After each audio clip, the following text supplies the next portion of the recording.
Le lépreux dit à Jésus, « Si tu le veux, Seigneur, tu peux me purifier. » Pris de pitié, Jésus étendit la main, le toucha et dit, « Je le veux, sois purifié. » Et à l'instant même, la lèpre le quitta et il fut purifié. Marc chapitre 1, versets 41 à 42. Mes frères, mes sœurs bien-aimés, les textes de ce jour sont hautement médicaux. Oui, ça nous interpelle par rapport aux soins, par rapport à la santé et à la guérison. On pourrait avoir comme méditation, comme thème de méditation, le pur, l'impur touché par le pur, l'impur touché par le pur. Seigneur, prends pitié de moi. L'impur touché par le pur. Seigneur, prends pitié de moi. Mes frères, mes sœurs bien-aimés, dans le livre du Lévitique, au chapitre 13, versets 1 à 2 et versets 45 à 46, Moïse avait donné un peu les codes de conduite. J'allais dire, les mesures sanitaires, les mesures barrières quand on est malade, surtout malade de maladies contagieuses comme la lèpre et bien d'autres. À l'époque, la médecine n'était pas assez développée. Il n'y avait pas d'hôpitaux où on pouvait interner les gens. Et du coup, ces mesures étaient assez rudes.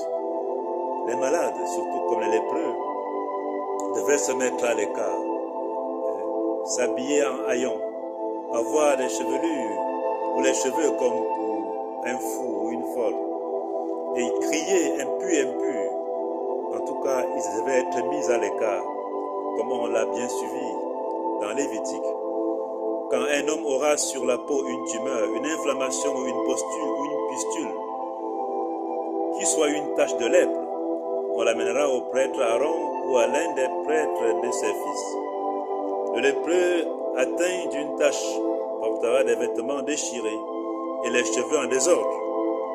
Il se couvrira le haut du visage jusqu'aux lèvres et il criera « Impur, impur ».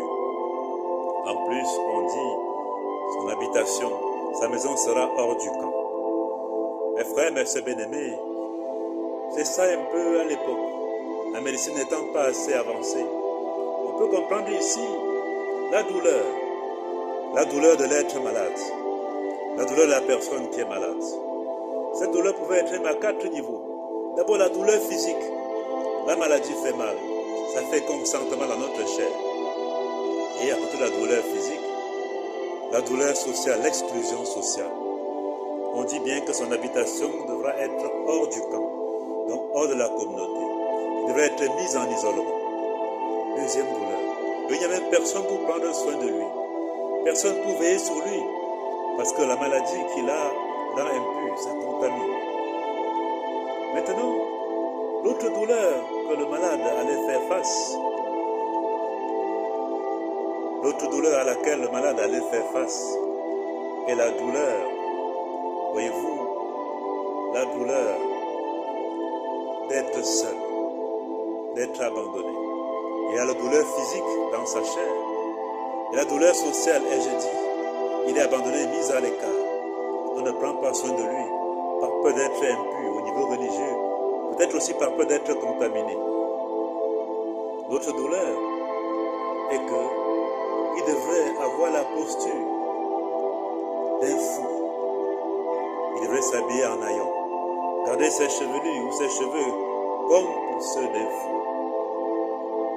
L'autre douleur, également la quatrième, est que lui, c'est à lui de crier. Il doit demander qu'on fuit loin de lui. Il doit crier impur, impur. Donc, pour avertir les autres, il doit un peu faire le journaliste de lui-même. Pour dire, fuyez-moi, fuyez, éloignez-vous loin de moi. Mes frères, mes sœurs bien-aimés, c'est ça le visage de l'époque. La médecine n'étant pas assez développée. Et j'ajoute à cette douleur aussi la douleur du péché, puisque pour les peuples de l'Ancien Testament, la souffrance est liée au péché. Oui, si donc tu as la lèpre, c'est dit que tu as péché. Vous vous rappelez, dans Jean 9, quand on demanda à Jésus qui guérit l'aveugle né, Seigneur, qui donc a péché, lui ou ses parents? Le Christ avait répondu, ni lui, ni ses parents, mais sa maladie, c'est pour la gloire de Dieu. Donc pour eux aussi, la maladie était liée au péché. Donc autant de douleur qu'allait, n'est-ce pas, porter l'être malade. Et le Christ, là, ce qui est touchant, c'est que le Christ qui est le pur, le Christ le pur touche l'impur. Il le touche de façon directe. C'est vrai qu'il y a ici un clin d'œil aux malades, un clin d'œil, j'allais dire, au personnel de santé, à ceux qui portent les soins. Ils soignent, ils portent les gants, parfois les masques, mais le Christ le touche directement. Il le dit, je le veux, sois pur. Le lépreux l'a interpellé. Il a interpellé sa volonté, si tu le veux. Il a interpellé sa puissance, tu peux me guérir. Le Christ a répondu, donc il veut.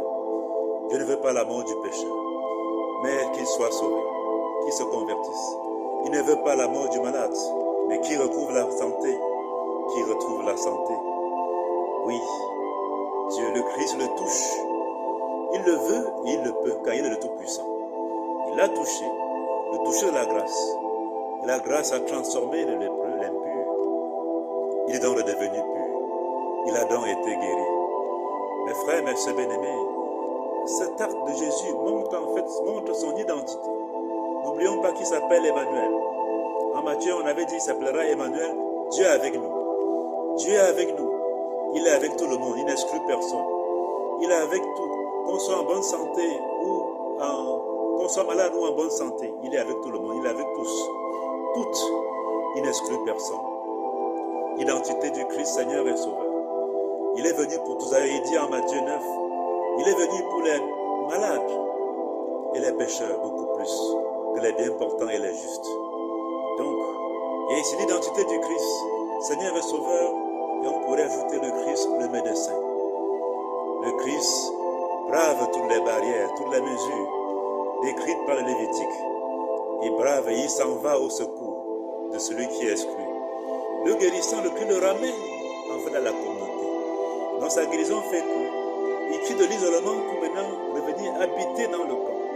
Il redevient un être communautaire, lui qui était exclu de la communauté sociologiquement. Mes frères, mes sœurs bien-aimés, il y a ici un message de fort. Un message fort pour nous, j'allais dire.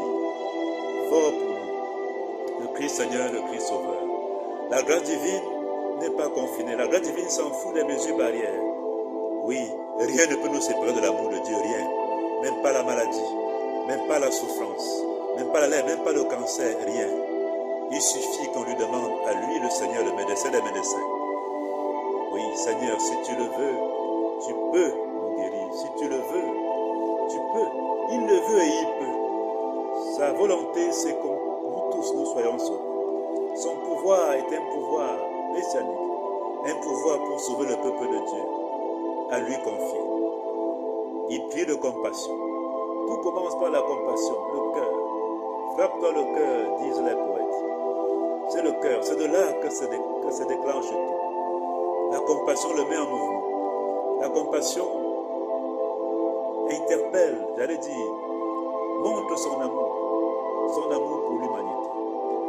Il nous aime, il ne veut perdre aucun de nous. Frères et sœurs bien-aimés, on voit ici la dimension médicale. Vous comprenez ici la dimension médicale du salut. Oui, c'est pour ça qu'il disait qu'on fasse un clin d'œil au personnel soignant, aux hôpitaux, aux médecins, à ceux qui travaillent dans les recherches, les laboratoires, pour découvrir les remèdes et pouvoir guérir les maladies les plus incurables. Oui, le salut, la rédemption passe aussi par l'hôpital. La dimension médicale de la rédemption, la dimension médicale du salut. Le Christ sauve aujourd'hui, même par le comprimé. Son miracle a lieu toujours, chaque jour.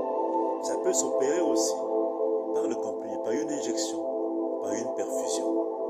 La grâce divine passe partout pour agir, pour opérer, parce que le Christ est le médecin, le Christ est Seigneur, il est Sauveur.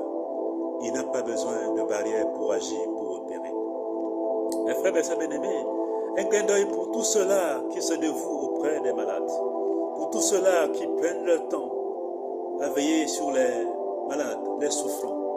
Les souffrants d'ailleurs, le 11 février est déclaré la journée mondiale des malades. On pense à ceux-là qui soignent les malades jour et nuit. On pense à ceux-là qui financent, qui dépendent de leurs biens pour aider les malades, pour aider l'humanité souffrante, pour aider à leur guérison. On pense à tout cela. Nous sommes interpellés aujourd'hui à ce titre-là, que de lépreux dans nos sociétés, que de malades. Pas seulement la lèpre physique ou biologique, mais aussi la lèpre spirituelle, la lèpre sociale, l'exclusion, tous les exclus, tous ceux qui ne comptent plus, tous ceux qui sont mis en l'écart. Le Christ veut donc qu'on les ramène. Mes frères, mes sœurs bien-aimés, le touchant aussi dans l'évangile qu'on a lu aujourd'hui, Marc 1, verset 40 à 45. Après la guérison, le Christ donne un secret. Vous savez, il y a souvent ce qu'on appelle le secret messianique. Quand le Christ demande de ne pas dire qui il est, ou bien de ne pas encore manifester, voyez-vous, son nom, ou ce qu'il a fait. Après la transfiguration en Matthieu 17, il avait dit à ses disciples, ne dites rien à personne jusqu'à ce que cela s'accomplisse. Ne dites pas aux gens que je suis le Messie. Le secret messianique, ce n'est pas qu'il est contre l'évangélisation, non. Il y a des vérités qui se disent avec le temps. On ne dit pas tout à la fois en un seul moment. Parfois, il faut dérouler progressivement. Le Christ donne comme un secret de grâce aux bénéficiaires aujourd'hui, aux lépreux qu'il a guéris. Va plutôt te montrer au prêtre. Le prêtre, donc, c'est celui qui s'était formé à l'époque, même au niveau de la santé, pour savoir reconnaître les guérisons. Il va sûrement avoir des connaissances ou une certaine formation liée à la santé, une formation clinique. C'était ça. Va seulement annoncer que tu as été guéri. Mais le monsieur a raconté, il n'a pas gardé le secret de grâce. Il y a des choses que Dieu dit pour toi seul, qu'il ne faut pas encore dire. C'est ça le secret de grâce. Il faut obéir aux instructions de Christ. Il peut te faire une grâce, te montrer un signe et te dire de garder. Tu peux m'avoir un rêve de lui qui soit vrai. Ne raconte pas. Sois calme jusqu'à ce que lui te dise de dire. Tout n'est pas bon à dire à tout moment, ou n'importe quoi, ou n'importe où. Voyez-vous, je me rappelle ce frère qui avait eu un visa. Il avait raconté à ses amis, oubliant que ceux-là étaient jaloux de lui. Et racontant, et ses amis étant au courant, on lui avait donné à manger. Vous comprenez ce que je veux dire? On l'a empoisonné et il est mort. Donc, savoir garder le secret. Ne dis que quand Dieu a voulu qu'on dise, tout n'est pas bien à dire. Le Christ est le témoin, qui aime bien qu'on évangélise, mais il sait quand et comment et où et par qui et par comment dire une certaine vérité. Mes frères, mes sœurs bien-aimés, l'évangile de ce jour nous interpelle également par rapport aux oubliés de nos sociétés, aux oubliés de la mondialisation néolibérale, surtout parmi eux l'humanité des malades, ceux-là qui ne peuvent plus se soigner, ceux-là qui sont seuls, ceux-là qui sont abandonnés dans les hospices, ceux-là qui ne peuvent même pas se soigner et se traiter. Tous ceux-là, ils sont dans l'épreuve d'aujourd'hui. Ils t'interpellent et ils m'interpellent. Prions pour le corps soignant, qu'ils aient la compassion du cœur, même si beaucoup manquent peut-être du matériel, du plateau technique pour agir. Mais prions que, quand bien il y a le peu qu'il y a, qu'ils aient le cœur, qu'ils se fassent le cœur, la compassion, que leur cœur ne soit pas remplacé par l'argent. On connaît comment dans nos hôpitaux parfois, pour avoir le moindre soin, il faut payer. Prions pour ce corps-là, prions pour ce monde-là. Mes frères, mes sœurs bien-aimés, la grâce divine nous envoie tous. Chacun peut être un médecin à son niveau. Pas au titre clinique, pas au titre de ceux des hôpitaux, mais au titre de prendre soin. Prier. Prier est médical. Oui, apporter son aide matérielle est médical aussi. Le sourire est médical. Le regard peut être médical. Mes frères, mes sœurs bien-aimés, le Christ donc nous donne cette mission. Il nous donne cette mission. Supplions-le et prions-le. Voyez, le lépreux nous a appris une gesture de la prière, un gestuel de la prière, une posture. On dit le supplia et tomba à genoux à ses pieds. La grâce divine n'est pas un droit pour nous, c'est un don. On demande, on supplie. Gare à ceux-là qui commandent Dieu. On ne commande pas Dieu. C'est qu'il y a les commandeurs de Dieu. Je commande. Par quelle autorité commande Dieu? On supplie. Seigneur, si tu le veux. Et on tombe à genoux. Supplions-le pour tout cela. Supplions-le pour les souffrants. Supplions-le pour nous-mêmes. À Dieu la gloire pour les siècles des siècles. Oui, il a dit, je le veux, sois purifié. Dieu nous veut en santé. Dieu nous veut guéris. Il ne veut pas qu'on meure. Il le veut. Il le veut. Il ne veut pas le mal. Il veut le bien. Il ne veut pas la haine. Il veut l'amour. C'est ça qu'il veut. Interpellons-le aussi, comme c'est le plan. À Dieu la gloire pour les siècles des siècles. Amen.